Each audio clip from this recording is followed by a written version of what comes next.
Hi, everyone. It's Christina Dooley from Estrella Consulting, and I'm super excited because I have Sasha here from Christopher Newport University. And I was so happy a few months ago, a couple of our Estrella colleagues had the wonderful opportunity to come to campus.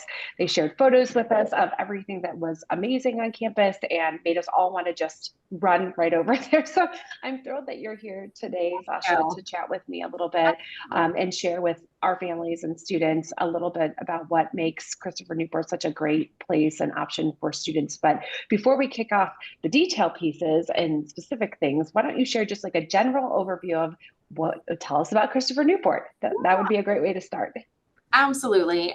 So, as Christina said, my name is Sasha Kirik. I am one of the assistant directors here at Christopher Newport, going into my 11th year here on campus. So, clearly, I do love it. So, some of the basics about us. Christopher Newport University is a public liberal arts and sciences university located in Newport News, Virginia. So, think all the way south, all the way east in Virginia, in between Colonial Williamsburg and Virginia Beach. So, beautiful coastal region. We're 4 blocks off the James River. Beautiful area of the country, a lot of American history in our backyard. Newport News itself is a pretty large city of about 250,000 people, although the campus is located in a very residential part of the city, very walkable area. We're a crime prevention campus, so everything that we do helps keep not only our students, but the surrounding community safe as well. And we are primarily a residential campus. Of our 4,500 undergraduate students, about 85% live with us. Students will live on campus freshman, sophomore, and junior year. They have the option as a senior, and about half will choose to stay on campus. Freshmen will all live in suite style housing, so the 2 bedrooms connected by a bathroom. There are no hall bathrooms or communal bathrooms on our campus. Upperclassmen are typically in apartment style housing, can be anywhere from 2 to 6 bedrooms. You have a private bedroom, private bathroom, fully furnished, washer and dryer in the unit. Once again, we were ranked in the top 10 of the country by Princeton Review for the residence halls. They are beautiful for our students there. I love the size of Christopher Newport. I'm in Ohio, as you know, and we don't have colleges that are really in that kind of middle range size. So it's awesome that you have that. I also love that you're residential. I think that it just makes a college experience so much of what a lot of people like envision in like movies. Is it like that kind of, It really feels like that. It's a very strong sense of community. I think one, because most of our students are living on campus, and the footprint of our campus is actually pretty small as well. If you think of it kind of like a bullseye design, our Great Lawn is in the middle of campus with every academic building on it. First ring out of freshman residence halls, upperclassmen residence halls, parking and athletics.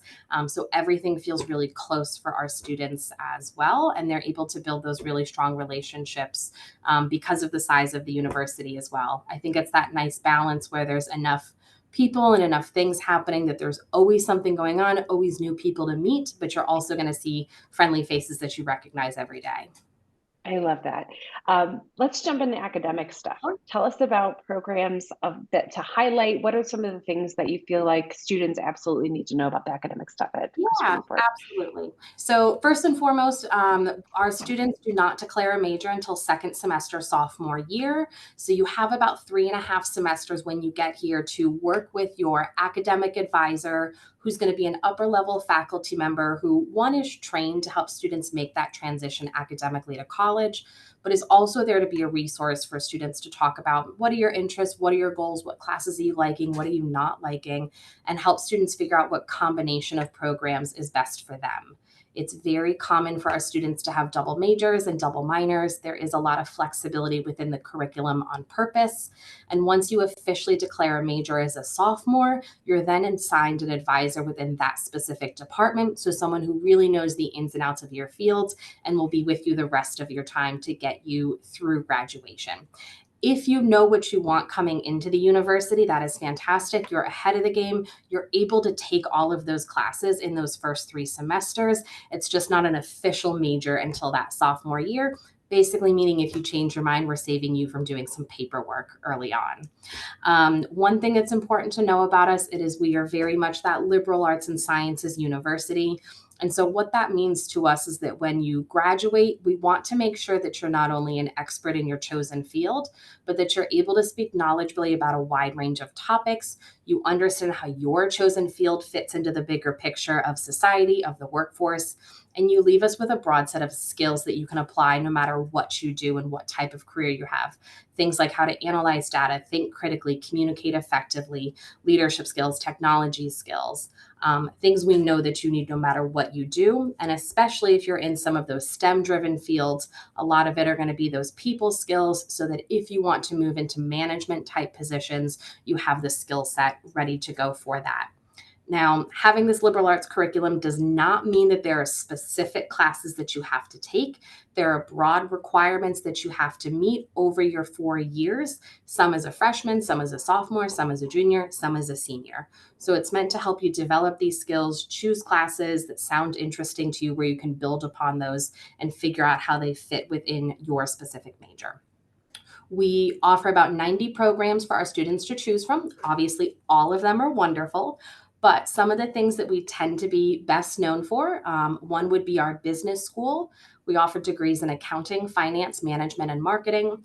Our business school does a great job of working with students in and outside of the classroom to get them ready for the workforce as a whole. We have a lot of mentoring programs for our business students. We also do soft skill development outside of the classroom. So, for example, we host a business etiquette dinner with local business members. That gives students a chance to, one, just kind of figure out how do you network? What does it mean to network? How do you have a professional conversation in a casual way? But also, if you don't know what to do with a million forks and knives in front of you, they teach you how to work through that process as well. So, little things like that that we know can make a difference. Probably our strongest department, and one of the ones we're best known for, is our Department of Physics, Computer Science, and Engineering. That department includes majors in the things that I've mentioned, along with computer engineering, electrical engineering, cybersecurity, also has a data science minor as well. Those programs are really strong thanks to some local resources. We are just a few miles from NASA Langley Research Center, which is in the next town over of Hampton. We also, just a few miles from campus, have Jefferson Lab, which is a national physics laboratory with a big accelerometer. Very top secret stuff. They actually had an open house this summer. I was able to go and see all of it. I do not understand anything about physics, but they did a great job explaining it. And it's an incredible facility that brings in scientists from around the world 2 miles from our campus that our students are able to work at. So some great on the ground experiences there. Couple other programs that are big for us. History is really big. Like I said, we are in amongst Colonial Williamsburg, Jamestown, Yorktown. So American history is in our backyard. Political science is really big for us. Our former university president, who just retired a little over a year ago, prior to his time with us, he was a US Senator. He was able to really establish that political science program for us. Additionally, we have a research center on campus that does the bulk of the political polling for the state of Virginia. So it gives students in those programs a lot of research opportunities. The last thing that's really big for us is the fine and performing arts. We've been well established with the performing arts for a long time, very extensive both music and theater departments with performance and non-performance based majors. So things like arts administration, set and technical design, directing, music composition. But in the last few years, we've done a huge expansion to our fine arts facility. We've been able to add majors in graphic design because of that. We have a museum that has moved into that space, and a lot of new technology and studio space. It tends to be a very traditional studio art type of program, not a lot of animation, more so the photography, painting, those types of things, but incredible facility for those students. Last thing I think that's important with academics is the size of our classes. At CNU, about 60% of our classes have 19 or fewer students in them, and only 2% of classes have more than 50 students, with the largest classroom having 100 seats in it. Additionally, at least half of your freshman classes will be capped at that 19 or fewer, so you know right off the bat you're getting some small classes, a chance to get to know your professors and your peers. That's a lot. You have a lot going on there, which Me I mean, and too. a lot of like really distinct but different types of areas. So that's That's incredible. So it sounds like a lot to keep students busy in the classroom. What about outside of the classroom? What are the highlights? Yeah, I think somehow they stay busier outside of the classroom. Our students tend to be the overly involved type. Our students, on average, are in 4 to 6 clubs in any given year, so they've got a lot going on. We have about 200 clubs and organizations here, so definitely a lot for a school of our size. That includes our 24 Division III varsity sports, club sports, intramural sports, and then everything from academic clubs, religious organizations, political organizations. About 20% of our students are involved in Greek life. So there's a really nice balance on campus as to what our students are doing. One of the things that I've always appreciated is that our students are very supportive. We're known to be a very collaborative, not competitive environment. And this comes through in a lot of ways, but one of them is involvement. I often hear students talking about how they're just as busy going to their friends' theater performance or fundraiser or game, doing those things to cheer on their peers just as much as they're doing the things that they're truly passionate about. One thing that's also really important to highlight with those out of the classroom opportunities is service. At Christopher Newport, community engagement is a huge part of who we are. Our motto is lead a life of significance. Everything is about how you can use your education to do good, how you can make a positive impact in your community. As corny as it feels, however, you want to help others and do good, we want to be your starting place. So service isn't a requirement, but just part of our day-to-day culture here. And almost every single academic program, along with every club and organization, has a way for students to be volunteering in the community related to either that major or what that club does. So you just, by mentioning that, you gave me the answer to my next part of the answer to my next question, which is the kinds of students that you feel like would be Christopher Newport students. And I think that's probably part of it. It's But a what huge else are you looking for? What else makes, when pops out at you when you read an application that this is the kind of student that belongs on campus? Yeah, I think the best way to think about it is that our students are really always focused on other people. They're not the type of students coming to college saying my education is going to help me or my life. They're always saying my education is going to allow me to do this in the community or address this issue I see out in the Mhm. world or give back in some way. Our students tend to be very outward focused, very altruistic. They see their education as a way to do good in some other way. And so, whether that means that you want to be an accountant and you want to run tax assistance programs for your local communities, like we do here, where people can get help filing their taxes free of charges, whether that means you're a musician and you go across the street to our local hospital and you perform in the lobbies and the waiting rooms to brighten a stressful environment, or you're passionate about the environment and you're out doing some cleanups in the James River locally or doing research on the oysters locally and how they purify the water. There's all these different ways that our students are in the community. And so for those who really see their education as a way to be supporting others, not only the community as a whole, but their peers as well, I think those are our types of students. Like I said, they also tend to be pretty involved. We've often said that this is not a place for spectators. And while we want our theaters filled and we want our sporting events filled and we want you to cheer on your peers, the idea behind that is that students are going to want to get involved. They want to engage with the community here at the university as well as locally, and spend a lot of time giving their time to others in some way. Those sound like pretty awesome students, in my They opinion. are. They are. It feels like a lot of Yeah. to expect of them, but it just tends to be on a day-to-day basis. They're excited about what they're doing and they're excited to do good in some way. I love that. So let's jump into the part that most people don't like to talk about, and that's the financial piece of things. So share with us a little bit about the financial aspects of a student attending Christopher Newport, and also any scholarship opportunities that you have, Mhm. anything that can make the college affordable. Absolutely. So we'll start with our cost here at Christopher Newport. So full in cost for an out-of-state student is about $43,000 per year currently. That includes everything but books. So that's tuition, housing, meal plans, everything that's required of you. We do, of course, offer financial aid to students. Unfortunately, we're not able to meet full demonstrated need, but on average, students typically will get a financial aid package of about $14,000 per year. That tends to be our average. When it comes to scholarships, we do things a little bit differently here at CNU. Our scholarships are attached to academic programs that you earn through your involvement in them. They're not simply given out based on good grades or test scores. So we have two scholarship main programs here. One of them is called the Honors Program. It is definitely a competitive process. It's only about 10% of our students. The Honors Program is designed for students that truly love learning for the sake of learning. They like to be challenged and pushed in the classroom, and they want an enhanced academic experience. Through the Honors Program, students will take one honors seminar class each semester. And those classes tend to be a bit smaller, more discussion-based, more writing intensive. But the main thing is those classes are all designed as a unique interdisciplinary seminar, meaning the classes have a topic of focus that you cover from multiple academic disciplines as opposed to just one. So not necessarily that the classes are harder. It's kind of like a liberal arts curriculum rolled up into one class because you're covering a topic from a lot of different perspectives.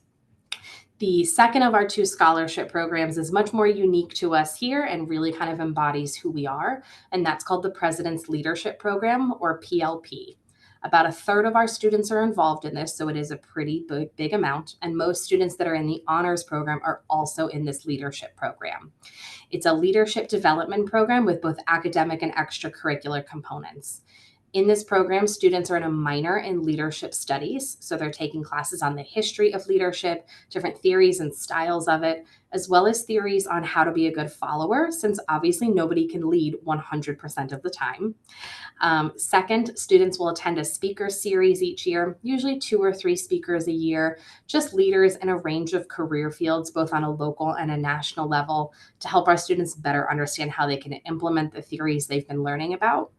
And then the final part is a volunteer piece. What we will do is help students find a local organization that they can volunteer consistently with all 4 years, giving students a chance to get involved in the organization and test out their leadership skills while giving back to our local community. In total, for those two scholarship programs, we offer scholarships that range from $1,000 to $10,000 per year. Any student that is non-Virginia resident will automatically be awarded at least a $5,000 scholarship in total for one or both of those programs. However, I think it's really important to be upfront and transparent. There are very few scholarships in between our $5,000 and $10,000 amount, and there's only about 20 to 25 of the $10,000 scholarships per year, and that is the maximum scholarship that we offer. So for an out-of-state family, $5,000 is what they can expect if admitted to a scholarship program.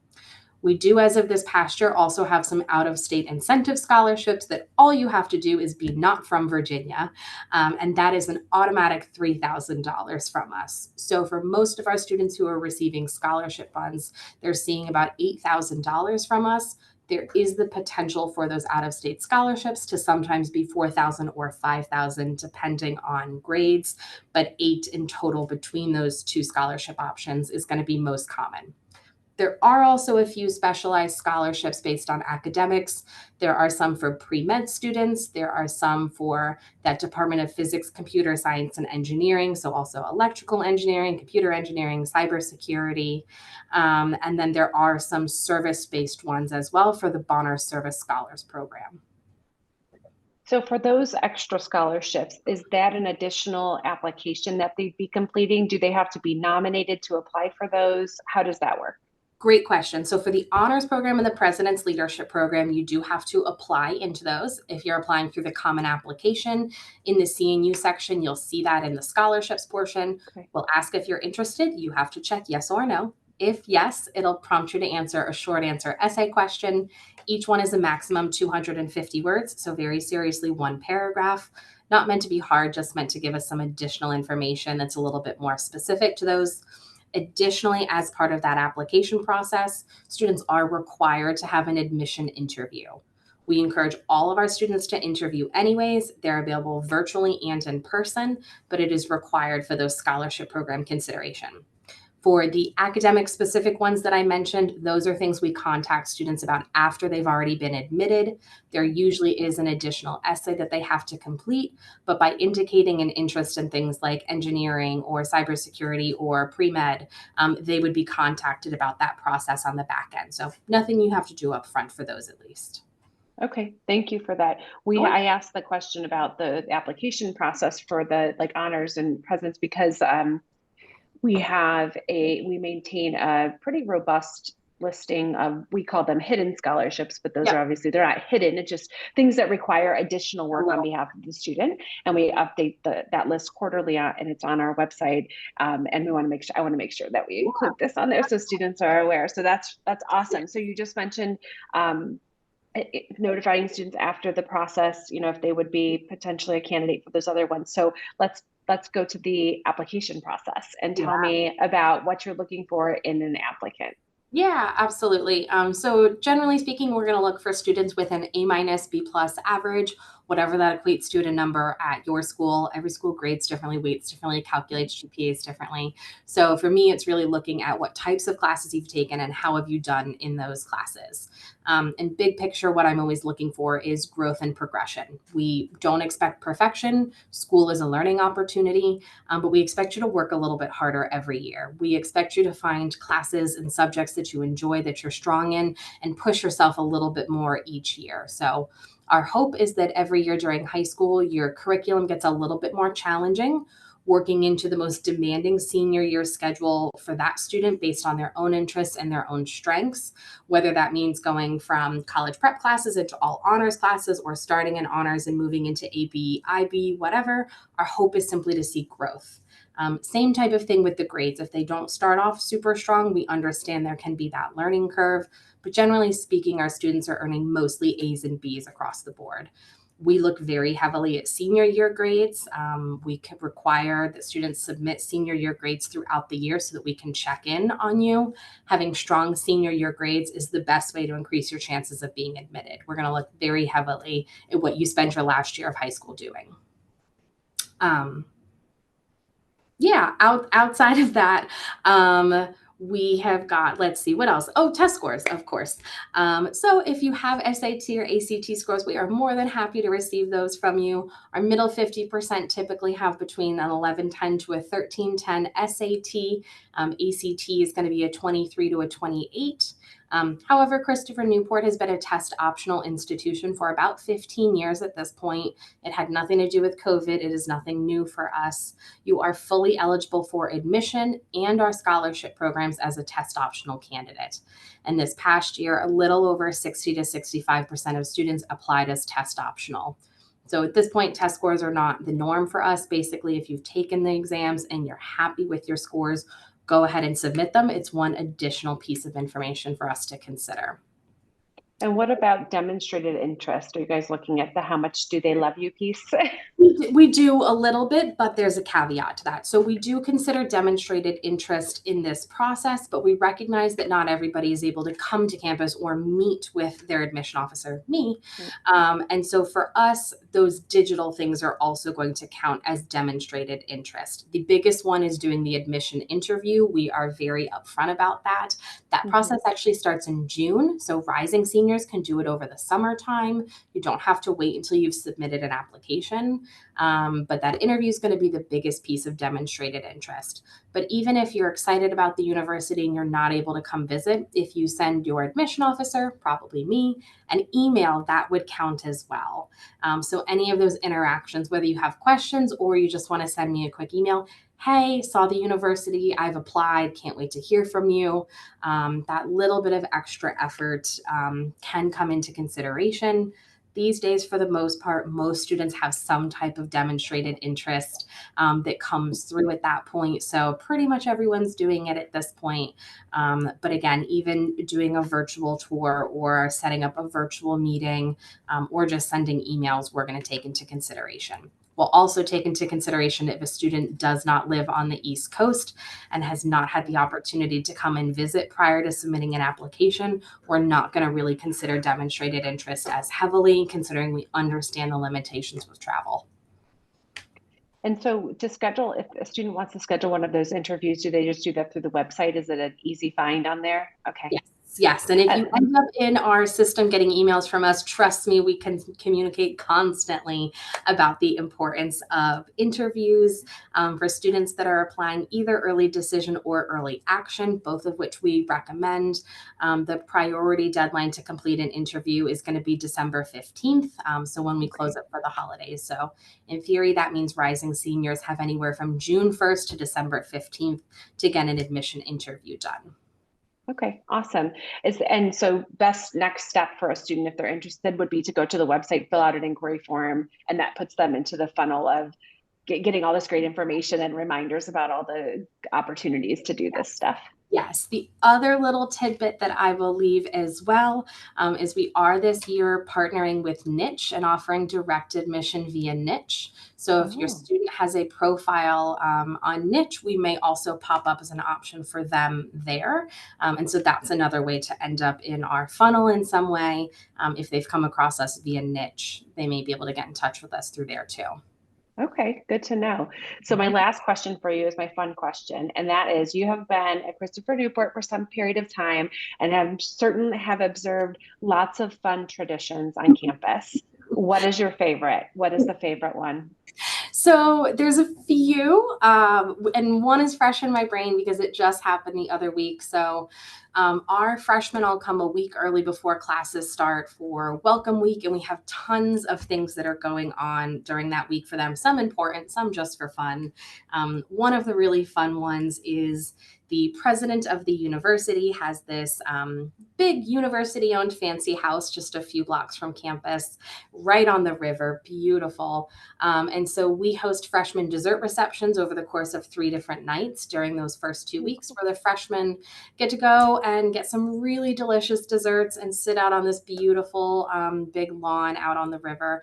A lot of faculty are there, a lot of staff are there. The president and his wife make rounds and chat with everybody. It's kind of a fun, fancy way to kick off the year. And then if you want to go big circle during graduation week, there's a champagne toast at his house for seniors. So a lot end up getting to start their time with him and kind of cap it off. I think one of the favorites of students, though, is also early on. It's an event called Light the Night. It's run by our Student Government Association. It's kind of just a big kickoff before the first day of classes the night before. Little welcome speech, but it ends in a glow stick dance party where everybody's Oh, got their glow sticks and their glow in the dark things, and we have a big old dance party on the great lawn. that sounds really fun. Oh, I love those. And I do love, it sounds like with your first one, I always love to hear when leadership is engaged with the students, and it feels Mhm. like they're accessible and visible and all those kinds of things. So it's great that they start and end with that on campus. So Yeah, that's too. Our really fun. leadership works hard to be accessible here. In general, our community as staff members, we have an open door policy, meaning students can come and go as they need. That is for the president's office as well, and he actually has regular office hours. Yeah. Usually every other week, he's got them this afternoon. I know he also he is very much a fitness guy, and so at 6:30 on Wednesday mornings, he does a campus walk where any Oh, community member can come out and take a walk with him. They have a mile lap that they do. And apparently there's typically about 100 students that join him what? weekly. Yep. Wow. That's incredible. Mhm. At 6:30 in the morning? Yeah, one of these days I'm going to make it, but Well, when I get to campus, I'll make sure I schedule it so I can be there on a Wednesday morning and jump on that. I'm not an early morning person, but I'll make it happen for that. So but it's nice, and it's just a perfect example of everybody at this university genuinely cares what the students want and think. We're here to serve them. Their voices need to be heard. And sometimes administrators can seem a little bit intimidating. So making sure that we're out and about in the community and doing something like taking a walk across campus that you're invited to join is a perfect example of how they're making sure that they're accessible to the students. I love that. Well, that's a great way to end this conversation. I'm so appreciative to you for taking the time. I know this is a busy time of year for our admission friends, so we really appreciate you spending a little bit of time to share more about Christopher Newport with us. And anybody watching the recording, if you've got questions, head over to the Christopher Newport website. We'll put a link underneath the video. That way, you can just get over there, get on their inquiry list, and if you are a senior, rising senior right now, get at interview scheduled so that you can get into that cycle as well. But thank you, Sasha. Always great to talk with you. I loved Yeah, chatting with you pleasure. and learning a little bit more. So enjoy the rest of your recruitment season and we'll see you soon. Thanks so much.